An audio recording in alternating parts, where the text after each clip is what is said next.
What do we mean when we say a vaccine causes an adverse event? On a population basis, we mean that the vaccine increases the risk of the event. On an individual basis, we mean that the vaccine was a factor in the patient developing the adverse event. The usual criteria for determining a causal relationship involves epidemiologic studies to provide evidence of that increased risk in the people who received the vaccine as compared to controls, or a definitive laboratory test that links the disease to a specific vaccine component. There are a few exceptions, and we will go through those.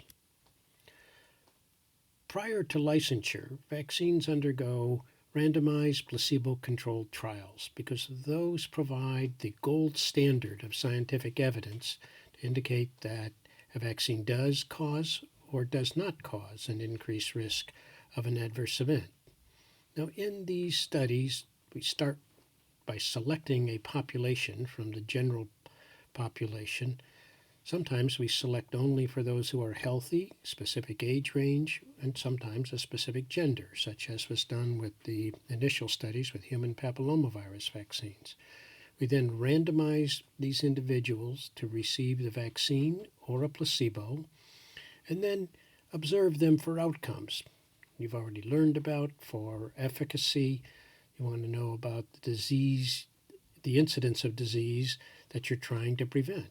But for adverse events, we're trying to assess what that adverse event is and the likelihood of it being causally related to the vaccine that the individual might have received.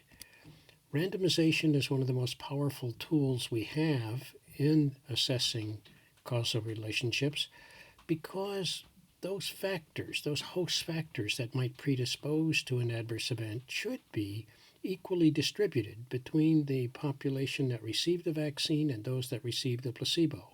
Second most important thing is the double-blind evaluations. You don't want the clinician or investigator who's investigating adverse event to know whether or not the participant received the vaccine because it might bias the interpretation of clinical evidence about a particular disease that's there.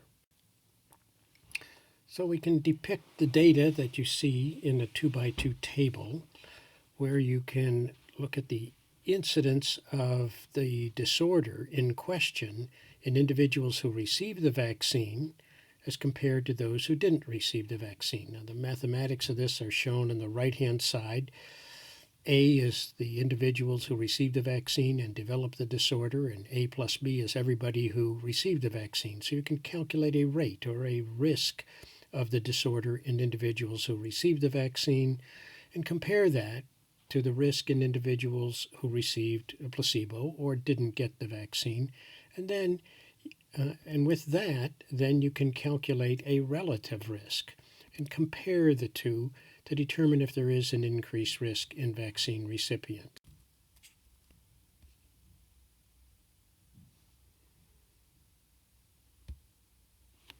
We learned a great deal from studies of measles vaccine over the last 50 years. I'm going to use an example of studies that were done in the early 1990s in an effort to overcome the interfering effect of maternal antibody with this live virus vaccine. Standard titer measles vaccines, the Schwartz strain shown in blue and the Edmonton-Zagreb strain shown in red, when given at 6 months of age, induced insufficient response rates because of the interfering effect of maternal antibody. Schwartz strain, a little less than 60% of children respond. With the Edmonton-Zagreb strain, a little more than 80%. But by increasing the titer of the vaccine 100-fold, you could improve the serologic response rate to both the Schwartz strain and the Edmonton-Zagreb to 85 to above 90%. And based upon these data, WHO recommended the use of high titer vaccine. Follow-up of children in several countries revealed an interesting and still inadequately explained effect that the girls who received the high titer vaccine, as depicted in the yellow line at the bottom, had decreased survival as compared to girls who received the standard titer vaccine, as shown in the top bar. In the boys, there were no differences, and the differences in the girls was not due to differences in the rates of measles. It was a presumably non-specific effect of the high titer vaccine having a detrimental effect, or, as Peter Abbey, the person who first described this, believes, it was the girls who received the standard titer vaccine that had a beneficial effect, which was not seen with the high titer vaccine. Studies that were done in 2 other countries have documented this same effect, studies I did in Haiti, but there was no increase in mortality in studies in Mexico, Peru, or the Philippines, or the United States. The differences in these populations is the baseline difference in infant mortality rates, so the effect was only seen where there were high infant mortality rates on the left-hand side, not seen on the right. We don't know to this day why that occurred, but in these countries with high infant mortality rates, there's much higher rates of crowding, malnutrition, and other infections that occur early in life. We have some limited studies that suggest there was an effect of the measles vaccine on the immune system such that they were less capable of handling infections, the multitude of infections that these children face. The lessons learned from these studies are that the dose of a vaccine may be important, especially measles vaccine, that safety in one population does not mean safety in all populations.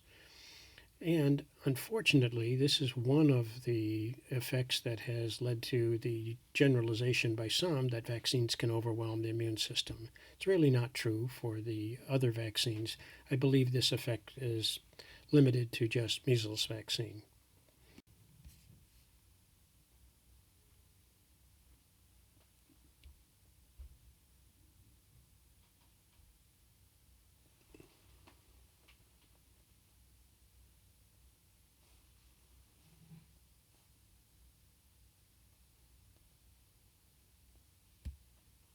In a separate study, children were randomized to receive an extra dose of measles vaccine at 4.5 months of age plus the recommended 9 months of age, as compared to children who were randomized to receive 9 months only.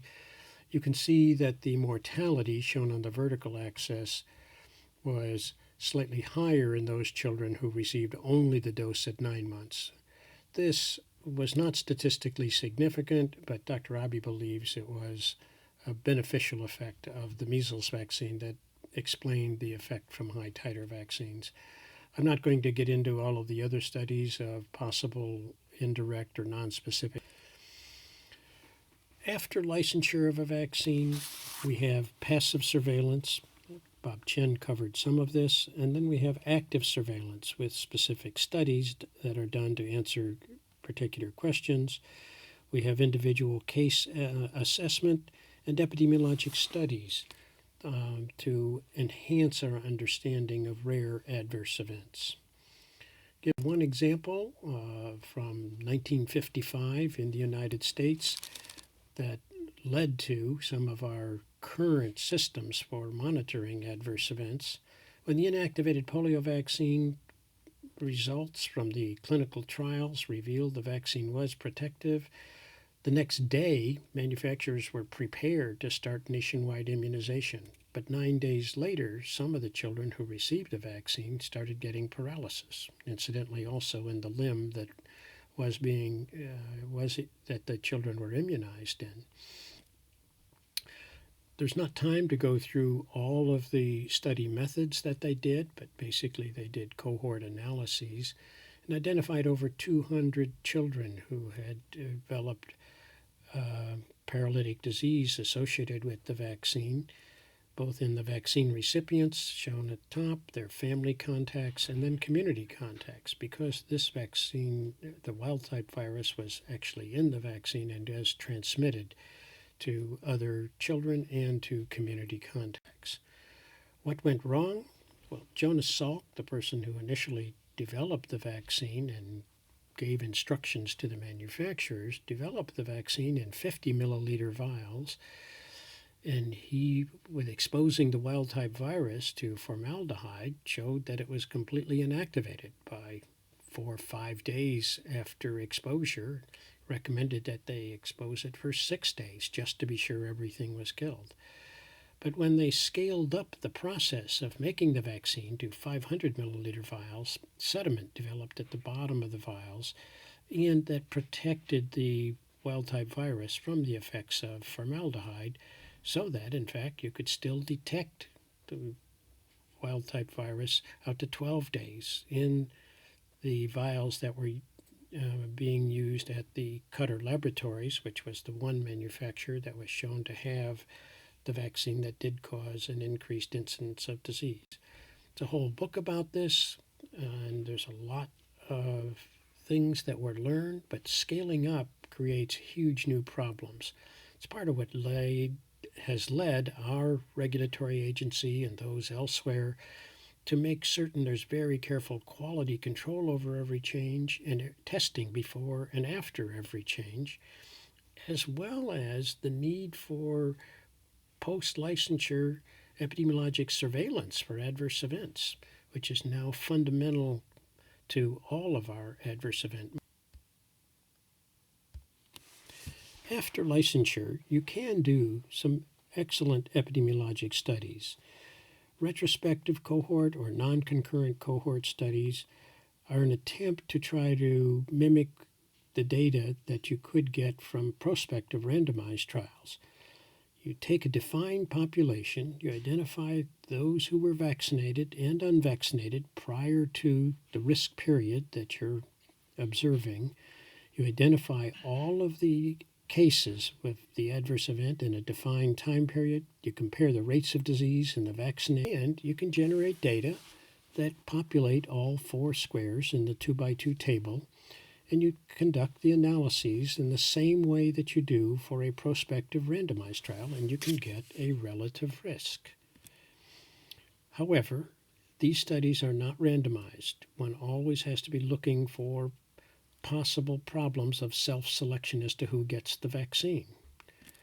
One such example of a retrospective cohort study was done in the 1980s to help answer the question of sudden infant death syndrome after receipt of DTP, or diphtheria, tetanus, and pertussis vaccines. This was done in the state of Tennessee by Marie Griffin and her colleagues. I won't go through all the methods, but basically they found that children who developed sudden infant death syndrome were significantly less likely to have received DTP in the 0 to 3 days prior to sudden infant death than would be expected, as shown by the relative risk of 1. And the same effect was seen for 4 to 7 days after vaccination. What's going on here? This is the healthy vaccinee effect. Children with respiratory infections are predisposed to developing sudden infant death syndrome, and the clinicians who were administering the vaccines were withholding the vaccine from children with respiratory infections. And so it looked as though they were and so the children did not get vaccinated who had these respiratory infections that predisposed to sudden infant death syndrome. The healthy vaccinee effect is seen in many different ways. It's just something we have to be aware of. And again, in retrospective cohort studies, they're not randomized. So you need to be cautious in the interpretation and look for this effect. However, we can conclude from these studies that DTP does not increase the risk of SIDS, or sudden infant death syndrome. More recently, intensive investigations were done looking at the possible association between the 2009 pandemic influenza vaccine that was used primarily in Europe and Canada. Studies were done to look at narcolepsy because of an increased incidence of reporting. Narcolepsy is a unique disorder and associated with the loss of the cells in the brain that produce the hypocretin, or hypocretin 1, that is responsible for maintenance of an awareness. This is not a trivial disorder. This is a devastating disorder that affects these children for the rest of their lives. Individuals working at sleep disorders in Finland noted a sudden spike in the incidence of reported cases or children coming to their centers. Children under 11, 11 to 16, and 17 to 19 all were affected, but the big effect was in the 11 to 16-year-olds. This led to the hypothesis that it might have been related to the pandemic vaccine that was administered. In Finland, study was done, a retrospective cohort study. The methods that were used involved identifying all children who were born between certain dates, January 1, 1991 to December 31st, 2005, then followed up for a specified time period. Here, they ended the time period when there was a great deal of publicity and announcements made about the possible association, because that can bias the reporting and identification of cases. Then look to identify all cases of narcolepsy that had presented at these sleep disorders throughout the country. Intensive, careful review of each patient records and classifying each case by Brighton collaboration criteria. An accurate case definition is essential to analysis of these epidemiologic studies. And looking at the number of cases that were observed in children who were not vaccinated on the left side by age and those who were vaccinated. Now you need denominator data in order to determine if there's an increased risk. And the studies were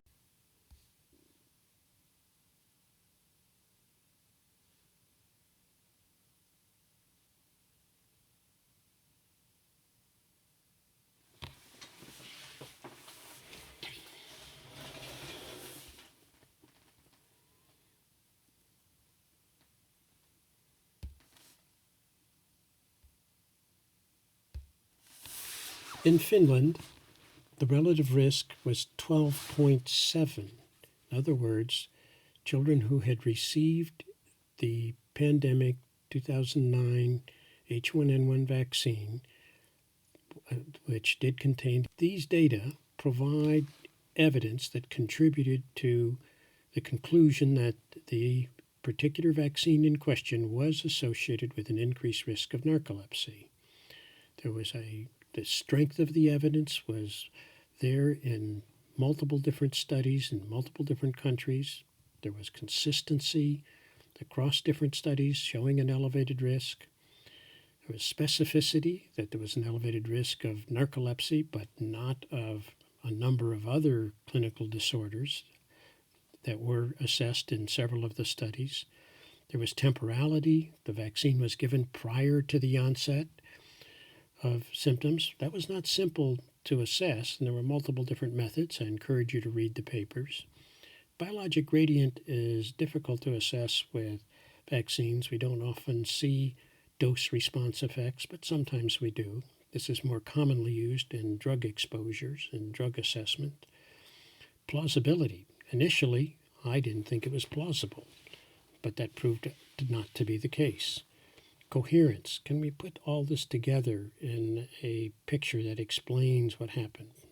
Not yet. Experimental evidence from animal models. Well, maybe there's some preliminary data, but not conclusive at this time. Is there analogy with any other vaccine or any other? Not yet. We don't have to have all of the Bradford-Hill criteria satisfied in order to determine there's a causal association. The most important one is that there was consistency across different studies by different investigators in different populations using different methods, all showing an elevated risk in the vaccine recipients compared to the placebo recipients. So I and most others accept this as a causal relationship. You don't have to prove the pathogenic mechanism in order to establish a causal association. That's a common misunderstanding, especially by the laboratory scientists. We can also do case control studies where first you start with the cases and you determine if they had received the vaccine in a particular time window of biologic plausibility to have caused the adverse event. You find the same information in the controls. Here you can't calculate a relative risk. If you do the study well, you try to approximate the relative risk, but you calculate an odds ratio. So the math is different. You'll learn that separately. Don't need to go through it here. There are potential problems with case control studies. They're not randomized again, so there may be selection bias in terms of who got vaccinated. Biggest problem with case control studies is often matching on all of those underlying factors that might predispose to disease. One good example of where a case control study was used to investigate adverse events was with Bell's palsy in a vaccine used in Switzerland.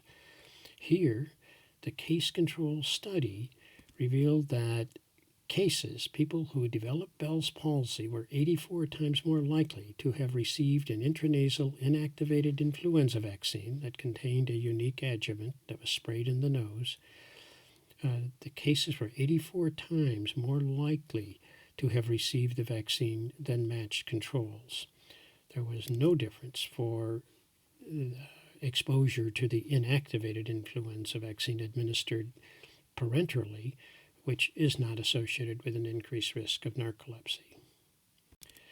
Now, in the last 20 years, a change has taken place over the way in which epidemiologic studies are done in many populations. Patty Farrington in London developed some vaccine-only studies where you don't have to have all four squares of the 2x2 table in order to generate definitive data.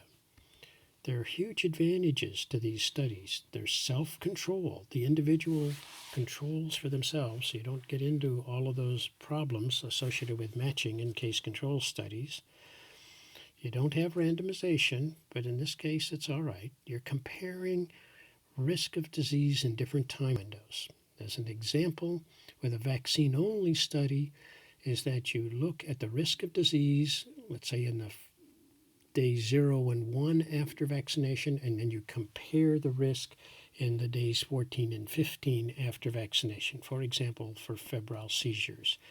The data from one such study are shown on this slide, where the black line depicts a small increased risk in febrile seizures in children who received inactivated influenza vaccine. The horizontal axis here is the age in months of children, and the vertical axis is the risk of disease in the 0 to 1 days after vaccination compared to 14 to 15 days. So the small increased risk of febrile seizures. With the pneumococcal conjugate vaccine, abbreviated as PCV13 here in the green line that's just above the black line, there's also a small increased risk in febrile seizures, primarily for children who are between 8 to 24 months of age. But when you give both of those vaccines simultaneously, as shown in the blue line, there's an amplification effect so that there's an even higher risk of febrile seizures. So based on these data and a couple of other studies, we have concluded that simultaneous administration of the two vaccines does cause an increased risk of febrile seizures. You can also do case-only studies. Here, you're comparing the likelihood of having received a vaccine in different time windows. So you look at a specific biologically plausible time window for exposure to the vaccine, but then you compare it to another window where there is no biologic plausibility of an association. So it's a self-controlled study as well. Potential problems here is that you can have selective reporting of cases. You need to be careful to get all of the cases. Ecologic studies are among the most misunderstood studies. Here, you don't have data for any of the numbers in the 2x2 table. You only have marginal totals of the incidence of disease in different populations. These provide very weak evidence, and are usually uninformative for establishing a causal relationship. It's one of the many problems that were associated with the false assumptions that MMR caused autism. Ecologic data were used to show an increasing reported incidence of autism over time, of different forms of autism. and assumed that these were related to the introduction of MMR. There were many problems with this, but ecologic data are not good for establishing causality, and they were wrong in this case. However, ecologic data are used to demonstrate the effectiveness of already licensed vaccines after they're put into effect. You've seen many such figures that showing the decreased incidence of disease following the introduction of a vaccine, probably in your own countries as well as many other countries. I use them, and others use them to show the effectiveness. Well, why is it acceptable for us to use the ecologic data to show the beneficial effect of vaccine, but not causal relationship?